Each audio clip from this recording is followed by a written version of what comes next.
Hello, everyone. We are from the University of Bedfordshire, and welcome to our last clearing live. So my name is Carl, and I'm also joined with Dr. Karl. So both Karls with a K, which is absolutely amazing. So, Dr. Karl, would you give us a bit of an introduction of who you are and what exactly you do? Yeah, well, thanks very much, Carl. It is very strange to have two of us on the same stream, both called Yeah, Carl and both with a K. So thank you for that. Just a quick overview. What I really want to sort of identify are things about recruitment and things that we're looking yeah, for students, and really to help students. And I think that the best thing I can really say is that one of the things we're trying to do is ensure that we match students with courses correctly, because we yeah, want students to be successful. And so we spend a lot of time talking to students. We spend a lot of time trying to find out from students what they want, not just what they want now, but what they want in the future. And I yeah, think the idea is it's very much about saying to them, how does our course help you? And that way, what I really want to know is what the students have done themselves to look at the course. Have the students looked at the types of units? Have they looked at the people who are teaching the units? What do they think the course, the units are going to give them in terms of increasing their skills, their knowledge base, to make them successful? Because really what we also want to do is not only get them through the course, but we want to hear from them afterwards, their success stories. So if yeah, students graduate from us and then they go on to become financial accountants or they go on to become CEOs of major companies, we want to know about it, because I'd like to think, and then maybe I'm stretching the truth a little bit here, but I'd like to think that we have some part in that and we've pushed them forward and we've put them on the right track. So for me, I think recruitment's really important. I think yeah, getting the right students on the right course. We have a variety of students. We have newly graduated students who've just come from A levels. We have mature students, so we get a good demographic of different students, bringing lots of experiences where they all share that, both at undergrad and postgrad. At postgrad, we tend to get more international students, but our postgrad is very well set up that it allows 6 intakes a year, and our undergrads is set up where we have 2 intakes a year.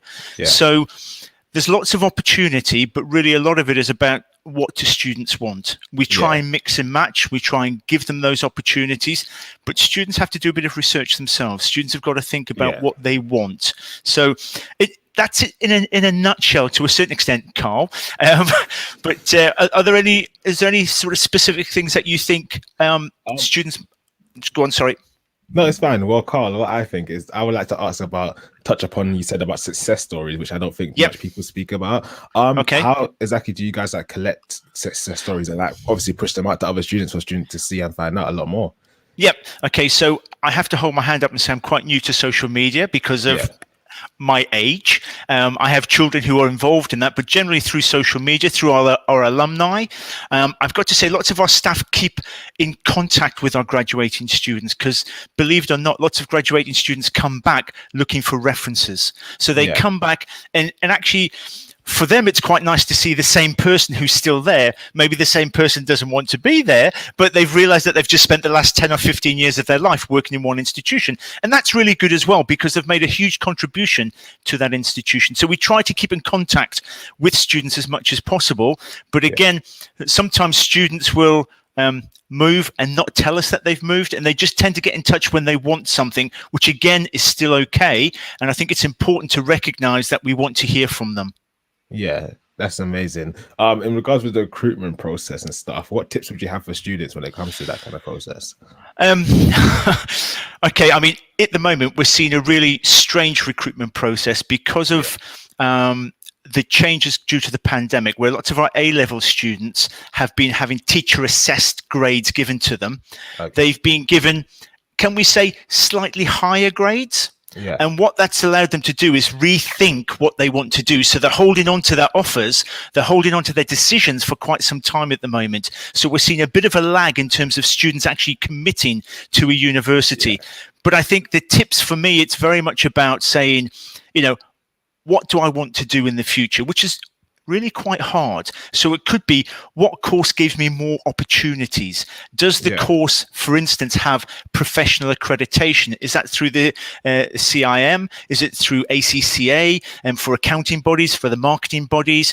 Is it through CIPD with HRM? So you're looking for, I'm going to use a term, more bangs for the buck. And that is, if I'm yeah, investing in my education, am I getting more back from it? So what will it give me? Who else has been on the course? Who's graduated from the course?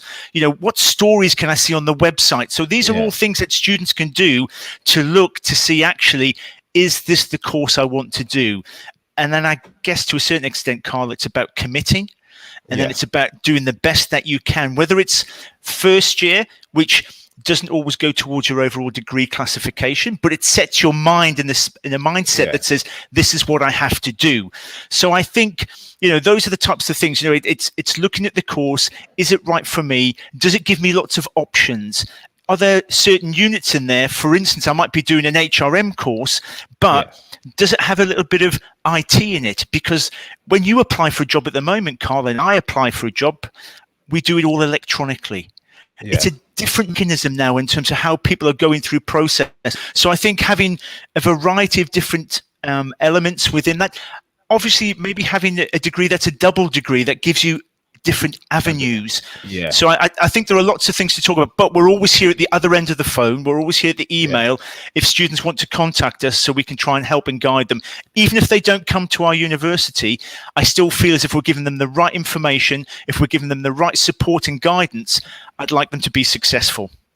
Yeah, so as Dr. Karl was saying to everyone on the live as well, as you can see at the top, we do have some links, some numbers you guys can go to. Even if you're not a part of the university, we are here to help you in whatever decision you are going to make in your future and stuff. So don't be afraid to contact anyone, or if you have any questions, drop it into the comment on the live stream as well. So Karl, as well, in regards to postgraduate and recruitment for like postgrad jobs within university, could you explain a bit more on how that kind of works for students and how they get into that and what's that like? Okay, so they apply directly to the university. So at undergrad, you tend to go through UCAS, but at postgrad, we apply directly to the university. I think that the benefit that we have at the University of Bedfordshire is that we have our postgrad set up in a block system. So traditionally in a postgrad, you might have an October intake and a February intake, whereas at the University of Bedfordshire, we have 6 intakes. So we have one every few months. So that means, for instance, if it's an international student who misses a deadline or a start date by a week or so, they've only got to wait another 8 weeks before another one will be starting to kick in again. So that time period is really important. And also the fact that we have an intake that starts in August means that some of the students who are graduating from the undergrad degree, instead of having 2 or 3 months off, can actually go straight back into, if they want to, they may not want to, I can appreciate that, but they can go straight back into their masters and get almost a third of their masters out of the way before everybody else has started on a traditional master's course. And we've got lots of subject areas. We go from accounting. Our big draws at the moment are certainly courses that have data analytics added to them. It's this idea of being able to take data and analyze it and make sense of it. And whether it's in HR, whether it's in accounting, whether it's in tourism, aviation, it doesn't really matter, because actually data is driving everything at the moment. And being able to manage that data, understand that data, interrogate that data is really important. It's a really good skill that you can sell to your future employer. That's amazing. We're going to start coming up to the end now. Karl, thank you very much for joining us and providing your insight, your value to this live stream as well. Hopefully we can see you again at some point in the future, joining us again. No problems. Look, and thank you for guiding me, Karl, today. It's really helpful. And I hope we do get questions, and let's see how this goes in the future. Definitely. Thank you everyone for watching, and thank you for joining in the stream. Goodbye. Brilliant. Cheers. Bye, everybody.